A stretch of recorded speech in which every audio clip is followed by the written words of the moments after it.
கைதி விக்ரம் 2 படத்தையும் துப்பாக்கியை வச்சு பயங்கரமாக ஹிட் ஆகின டேரக்டர் லோகேஷ் கனகராஜுக்கு டெடிகேட் பண்ணுறக்காகவே இன்றைக்கி நம்ம பண்ண போகிறது தான் கன் சிக்கன்.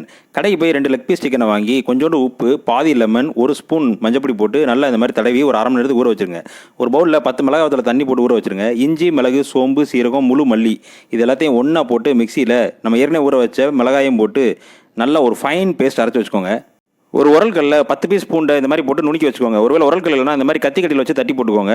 இப்போ நம்ம அரைச்சி வச்ச மசாலாவை நம்ம ஏற்கனவே கீறி வச்சிருக்க சிக்கனில் கொஞ்சமாக போட்டு நல்லா மசாலா உள்ளே பிடிக்கிற அளவுக்கு தேய்ச்சிக்கோங்க. கொஞ்சோண்டு அரிசி மாவு போட்டுக்கிட்டிங்கன்னா மசாலா குக் பண்ணும்போது வெளியில் வராமல் நல்லா பொரிஞ்சு வரும். இப்போ அதை ஃப்ரிட்ஜில் 1 மணி நேரம் வச்சுட்டு நீங்களும் போய் ரெஸ்ட் எடுங்க. கொஞ்சம் நேரம் 1 மணி நேரம் கழிச்சு ஒரு பேனில் தேங்காய் எண்ணெய் ஊற்றி இந்த மாதிரி சிக்கனை அடுக்கி வச்சு மூடி போட்டு ஸ்லோவாக வேக விடுங்க. சிக்கன் நல்லா பொரிஞ்சு வந்ததுக்கப்புறம் நம்ம ஏற்கனவே தட்டி வச்சிருக்க பூண்டை பாதியிலே போட்டுருங்க.